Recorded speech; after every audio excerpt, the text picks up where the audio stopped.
في يوم من الايام كنت مخنوق ومتضايق جدا. كان عندي ظلم وقهر في موضوع معين. كنت شغال في مكان وكان في حد بيضغط عليا قوي.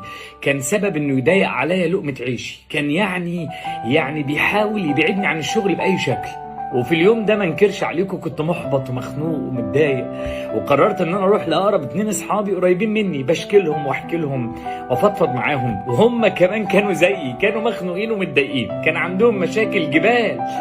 المهم قررنا نروح ناكل في مطعم كده بسيط جدا، بيعمل كده شويه سندوتشات جمبري على كبده على مش عارف ايه. فاحنا بناكل واحنا بنطلب الاكل، بصيت بعيني على الترابيزه كده، لقيت على الارض في الشارع واحد نايم يعني راجل غلبان بينظف شوارع، غلبان نايم كده، وكان نايم وكانه ميت فعلا يعني. المهم قلت اما اعمل ثواب، وناديت للراجل وقلت له بعد اذنك نفس الطلب اللي احنا طلبناه اعمل لنا منه كمان وجبه زياده للراجل اللي هناك ده، بس عشان خاطري اعمل الاكل بسرعه عشان اما الراجل ده يقوم من النوم قبل ما يقوم نديله الكيس يعني. المهم قلت له لو انت خلصت اكلنا بدري طلع له الكيس بتاع الاكل قبلينا يعني. وقعدنا نتكلم شويه ولقينا الراجل بدا يقوم من مكانه، فجريت جري على المحل وقلت له يا عم بسرعه يعني الراجل بدا يقوم. قال لي بس ما تقلقش، وبدا هو يزود من عنده ميه وحاجات كده عشان ياخد معانا ثواب. قال لي طب اتفضل الكيس اديله الاكل. قلت له لا خليها لوجه الله، احنا هنقعد بعيد وانت والنبي طلع اي عامل من عندك يديله الكيس ده لله يعني. المهم يا جماعه جري عامل يديله الاكل في كيس، واحنا كلنا دارنا وشنا الناحيه الثانيه لان ربنا عالم انه كان لوجه الله. وبعد ما الراجل فتح الكيس واتفاجئ ان الاكل اللي جوه جمبري وكبده وحاجات ما كانش يحلم بيها، خد الاكل وعلى وشه ابتسامه وقعد ياكل في جنب. ساعتها يا جماعه لقيت يعني في ثواني كده حسيت ان عيني بتدمع، حسيت ان رساله من ربنا كبيره قوي. بقيت ابص لزمايلي واقول لهم الراجل ده لو كنا اقسمنا له بكل الايمانات انه هيقوم يلاقي سندوتش جبنه جنبه عشان ياكله كان ممكن ما يصدقش.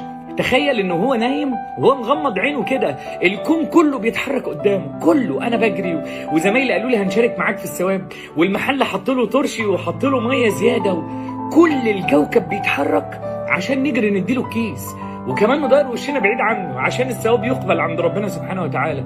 واحنا قلقانين ان حد بيجي على رزقنا، واحنا خايفين ان حد ياخد رزقنا، واحنا خايفين ان حد يقلل اكل عيشنا. دي رساله من ربنا، رساله ان ربنا سبحانه وتعالى بيدي لكل بني ادم الرزق ويسوق له الرزق وهو نايم وهو صاحي.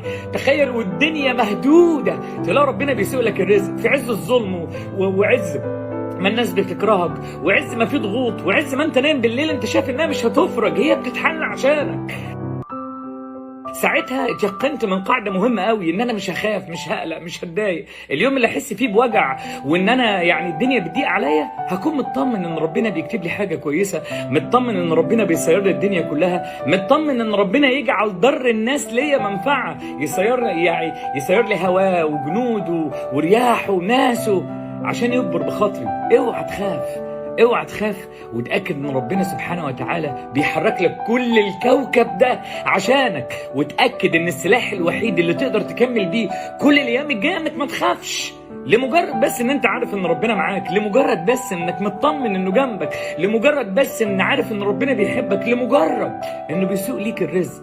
اوعى تخاف وانت رامي توكلك على ربنا، اوعى تخاف وانت نايم والدنيا ضلمه. ربنا بيفصل التفاصيل عشان يبعت لك رزقك، بس انت اشتغل وارمي توكالك عليه، واعرف ان ده السلاح الوحيد اللي تقدر تحارب بيه كل يوم، لانك مطمئن ان رزقك على ربنا. سنتكم جميلة ويومكم خير ويومكم طيب، ويا رب يسعد قلوبكم وايامكم. بحبكم جدا.